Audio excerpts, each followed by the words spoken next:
bahwa banyak daripada rintangan yang dialami dan dihadapi oleh Nabi Muhammad SAW. Cacian, hinaan, fitnah, bahkan usaha pembunuhan dihadapi oleh Nabi Muhammad SAW. Dan yang paling mengganggu Nabi yaitu Abu Jahal, Abu Lahab, Uqbah ibnu Abi Mu'aid, dan Walid ibnul Mughirah. Wa qad intaqamallahu min jami'il mustahzi'in ba'dal hijrah. Sungguh Allah telah membalas dari semua orang-orang yang memusuhi Nabi, yang mencaci Nabi, yang menfitnah Nabi, yang menghalangi dakwah Nabi, ba'dal hijrati, setelah Nabi dan para sahabat hijrah ke kota Madinah. Faminhum, maka di antara mereka kutila, ada yang terbunuh. Man kutila, ada orang yang terbunuh, tepatnya di dalam peperangan Badar. Di antaranya Abu Jahal.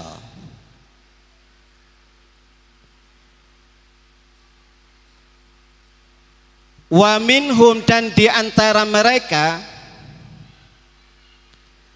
man ahlakathul amradu, ada yang dihancurkan oleh Allah melalui penyakit-penyakit yang menggerogoti mereka para pengganggu Nabi. Siapa di antaranya? Yaitu Abu Lahab. Bapak Ibu yang mudah-mudahan semuanya dirahmati Allah, dalam peperangan Badar Abu Lahab ini gak ikut hadir karena Abu Lahab disifatin penakut, sehingga Abu Lahab gak hadir tapi menggaji orang sebagai ganti. Dari kota Mekah, Abu Lahab sudah memperkirakan bahwa pasukannya dengan gampang dan mudahnya mengalahkan pasukan Muslim. Tetapi Allah membalik fakta, dalam peperangan Badar kaum muslimin membawa kemenangan, dan berita ini nyampe ke Abu Lahab. Abu Lahab mendengarkan berita ini langsung jatuh sakit, kepikiran. Karena Bapak Ibu, waktu itu Abu Lahab mengeluarkan dana luar biasa. Kalau nggak salah ngeluarin onta sebanyak 200 dan kuda sebanyak ratusan juga. Belum lagi ngeluarin emas. Jadi memang gak hadir tapi ngeluarin biaya. Dengar kekalahan itu ya malu dan langsung jatuh sakit.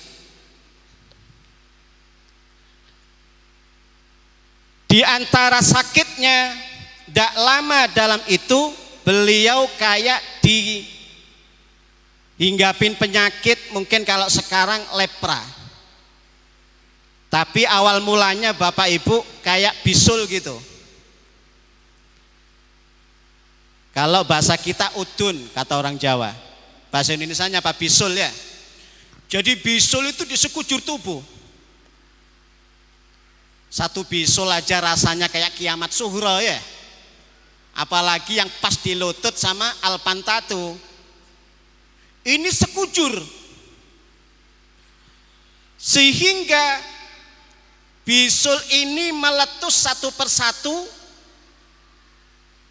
menyebabkan timbul bau yang gak enak.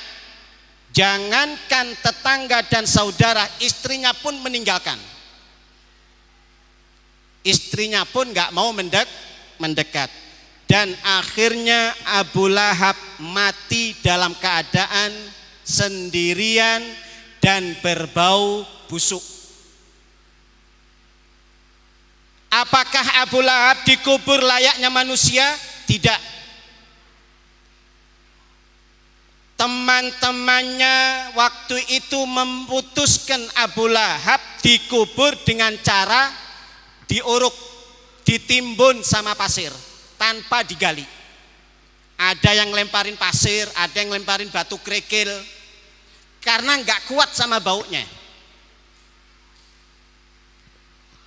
Demikianlah orang-orang atau nasibnya orang yang menghalangi dakwah orang-orang yang di jalan Allah dengan ikhlas.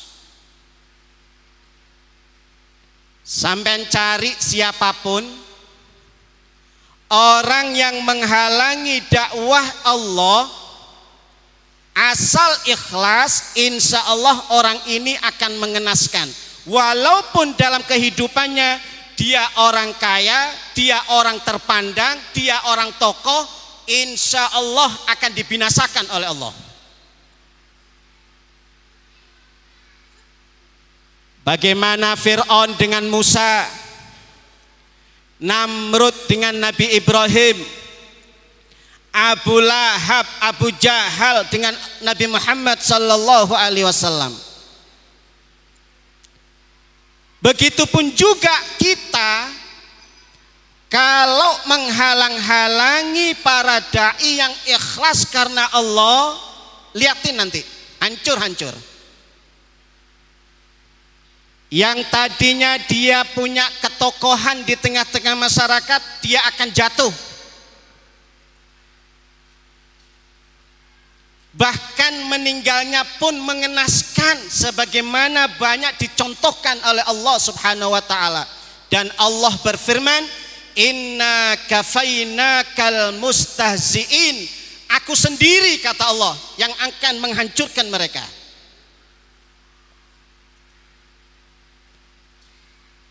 Makanya Bapak Ibu, para asatid, kita semuanya ini yang hadir ada di sini, mudah-mudahan dicatat ad-da'i ilallah. Karena menghidup-hidupkan sholawat serta salam dan ajaran Nabi Muhammad melalui majelis ini dengan catatan yang benar niatnya. Niatnya yang benar. Jangan ada tendensi apapun. Kita mengadakan maulid semacam ini, yang kita tinggikan adalah Allah dan Rasulullah. Kita di sini buang semuanya. Jangan kita bawa-bawa kealimannya. Yang paling alim adalah Allah dan Rasulullah. Jangan bawa-bawa ketokohannya ada di sini. Yang paling tokoh adalah Allah dan Rasulullah. Jangan bawa-bawa kekayaan, yang paling kaya adalah Allah Subhanahu wa ta'ala. Taruh ada di luar ketika kita mau menghadiri majelis yang semacam ini, agar supaya kita mendapatkan barokah daripada majelis ini. Seharusnya kita jangan menjadi Abu Jahal, Abu Lahab dan lain sebagainya. Jadilah seperti Abu Bakar As-Siddiq yang membantu gerakan Nabi Muhammad dan membantu para penerus generasi Nabi Muhammad sallallahu alaihi wasallam yang mukhlisin. Cari yang benar-benar ikhlas. Syekh Abdul Qadir Al-Jailani pernah berkata demikian, khidmatul ulama afdalu min kullin minan nawafil. Membantu para ulama, pewaris-pewaris Nabi Muhammad di dalam dakwah itu lebih afdol daripada sholat sunnah dan ibadah sunnah yang lain. Ini ucapannya Syekh Abdul Qadir Jailani. Al-Imam Muhammad Abu Bakar Syato, pengarang kitab I'anatul Talibin, juga menjelaskan kenapa lebih afdol daripada amalan sunnah. Kata beliau, khidmatul ulama wal fuqaha qurbatun ilallah wa i'anatun lil muslimin. Membantu para ulama, membantu orang-orang yang di jalan Allah, itu sudah merupakan mendekatkan diri kepada Allah dan termasuk membantu orang-orang Islam. Kenapa? Karena Bapak Ibu, kalau ada para ulama yang ada di jalan Allah, kalau kita nggak bantu, mereka nggak bisa totalitas. Makanya Al-Imam Ghazali pun dalam kitab Ihya, kalau kamu tidak bisa menjadi orang alim dan kepingin derajatnya seperti orang alim, bantu orang-orang alim itu, maka kamu juga diangkat derajatnya oleh Allah Subhanahu wa ta'ala. Kenapa? Keberadaan kamu ada di situ itu adalah membantu umat Islam. Misal ada orang alim mengajarkan ilmunya, kita membantu khidmah.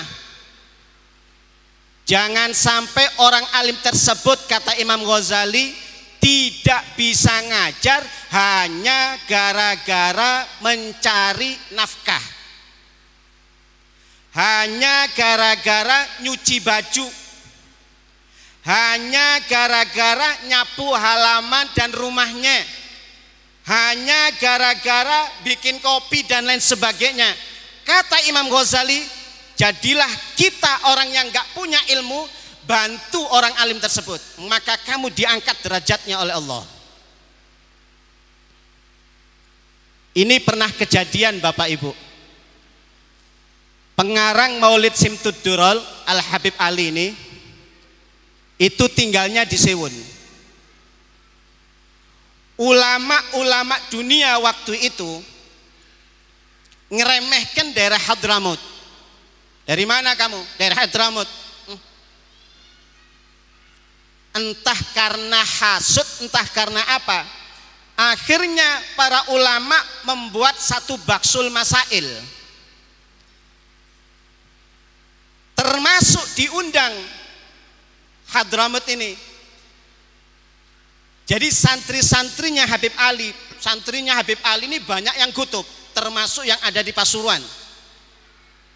Habib Abu Bakar Gresik, Habib Alwi, kutub semuanya, rata-rata. Termasuk yang di Kalimantan juga banyak.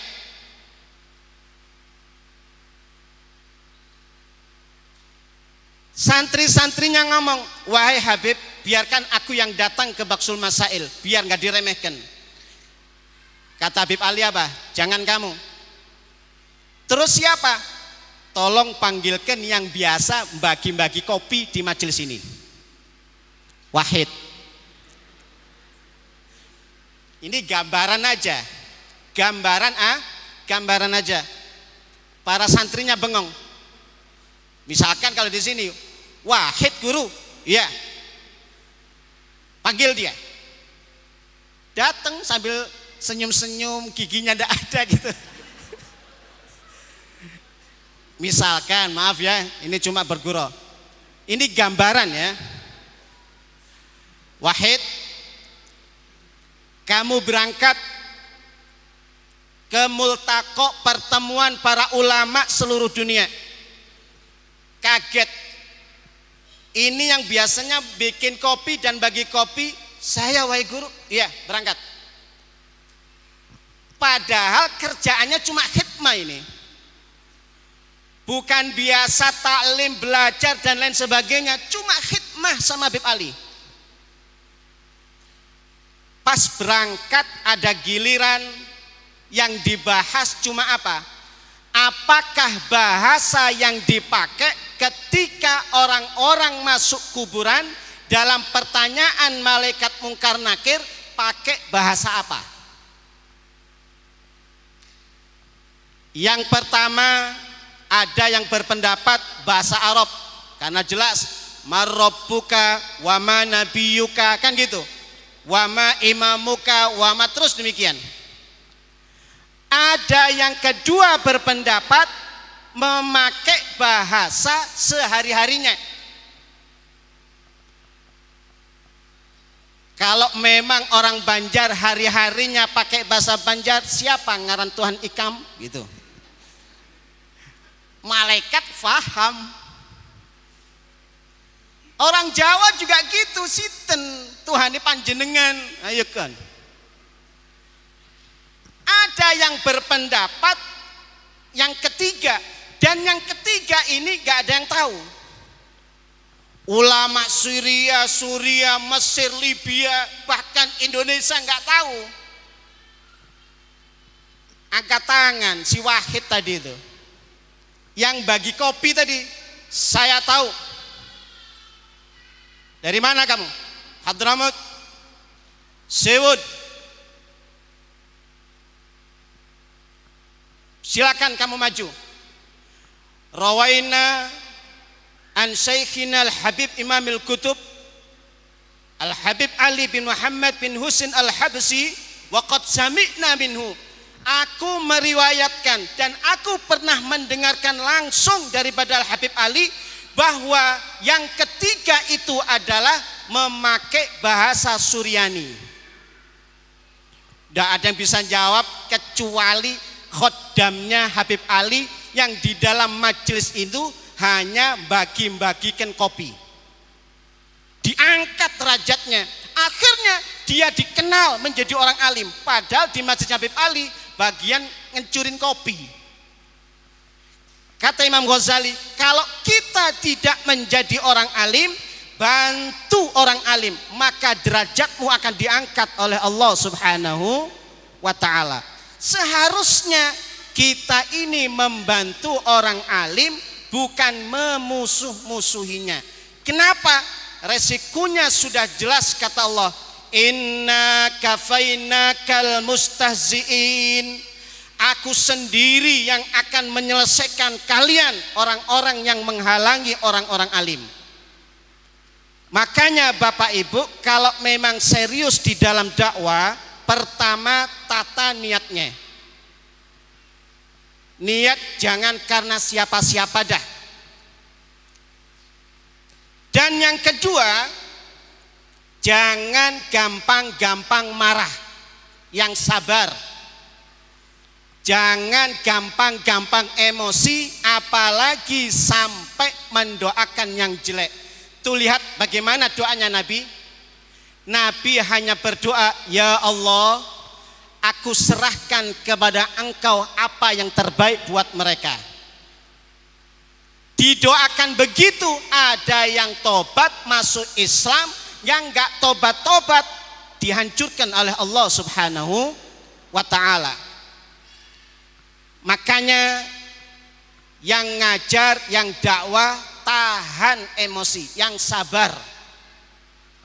Diejek apapun jangan emosi, karena emosinya orang alim itu akan gak terkendali. Terakhir ada cerita yang menarik.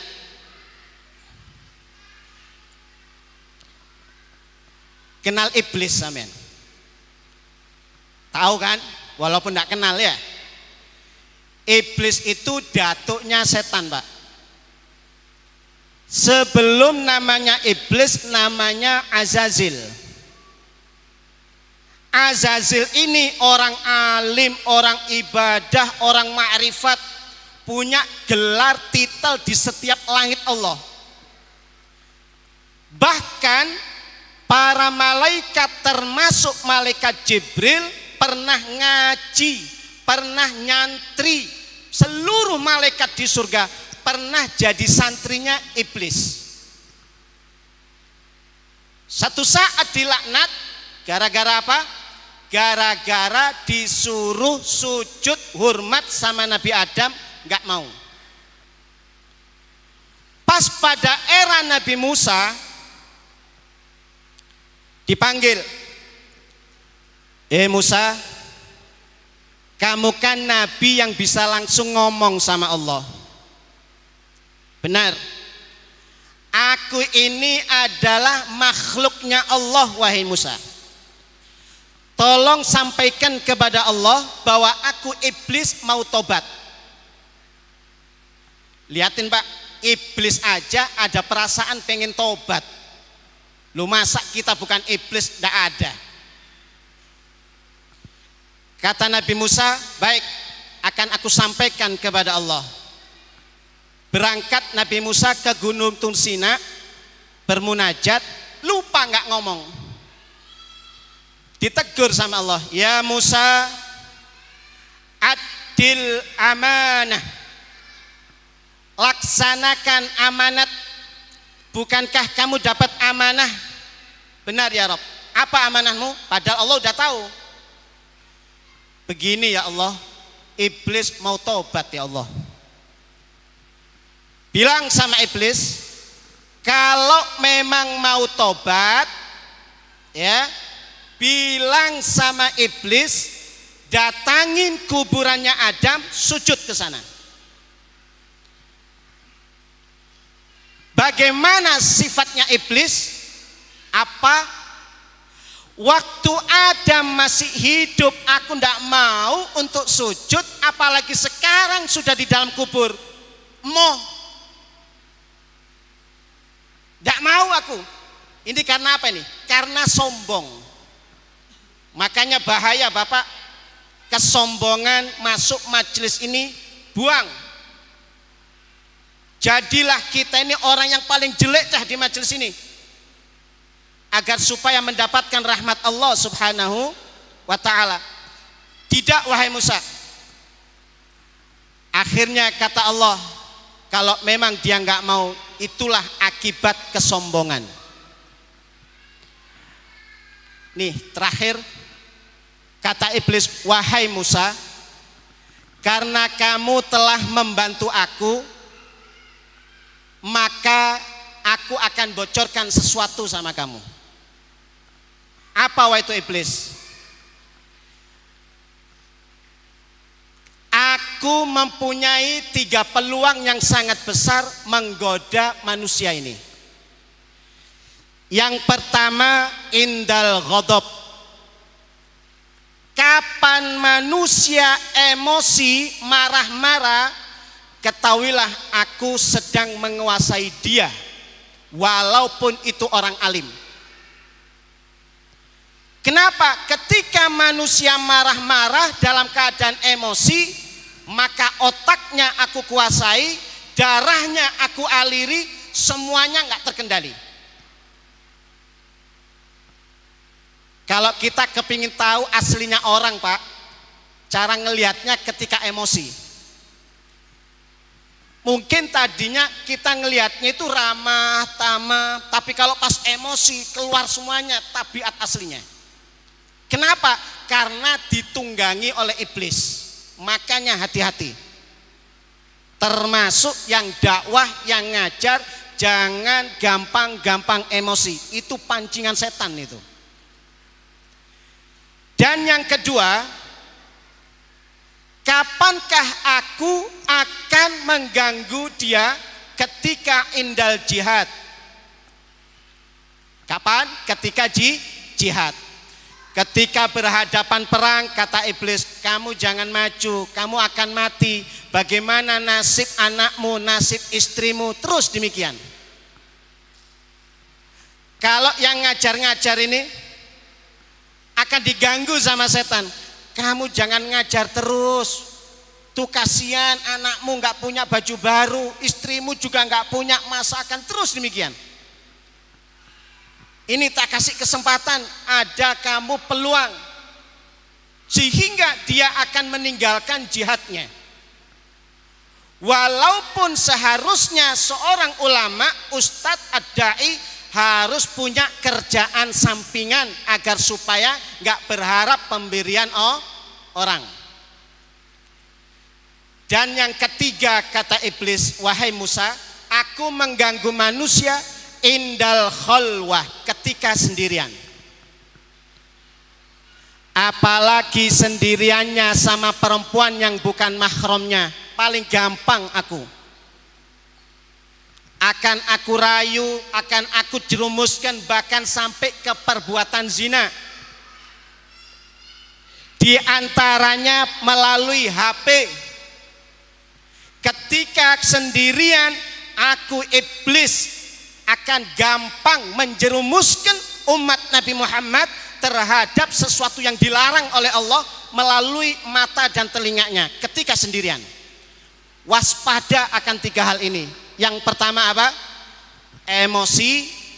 Yang kedua, ketika kita jihad di jalan Allah, kita punya uang misalkan, kalau digunakan jihad, iblis akan ngomong, jangan banyak-banyak, itu yang kamu keluarkan bisa buat untuk tambahan modal itu. Terus demikian. Daripada kamu ngutang sana, ngutang sini, mending kamu jangan nyumbang. Terus demikian. Akan digrogoti indal jihad. Padahal janji Allah, siapa kita yang sodako bukan di jihad, asal sedekah, itu kata Nabi, mana qasamalun min sodako, harta yang kita sodakokan tidak akan pernah berkurang, bal yasdad bal yasdad. Itu sodako biasa, apalagi sodako di jalan Allah.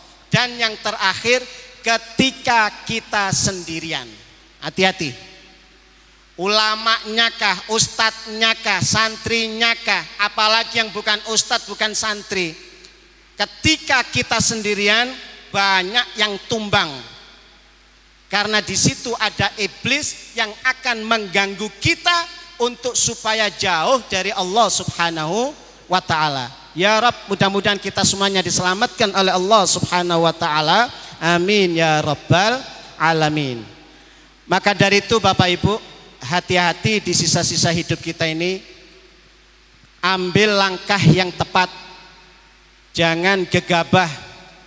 Kalau kita mendapatkan para ulama berjalan di jalan Allah yang ikhlas karena Allah, hendaknya kita membantu, jangan sebaliknya kita menghalang-halangi, karena penghalangan itu akan dibalas langsung oleh Allah Subhanahu wa ta'ala, wal iyadu billah min dalik. Mudah-mudahan kita semuanya pecinta Nabi Muhammad, pecinta keluarga Nabi Muhammad, pecinta para ulama pewaris Nabi Muhammad, pecinta orang-orang Islam dan orang-orang beriman sebagai saudara kita sesama umat Nabi Muhammad sallallahu alaihi wasallam.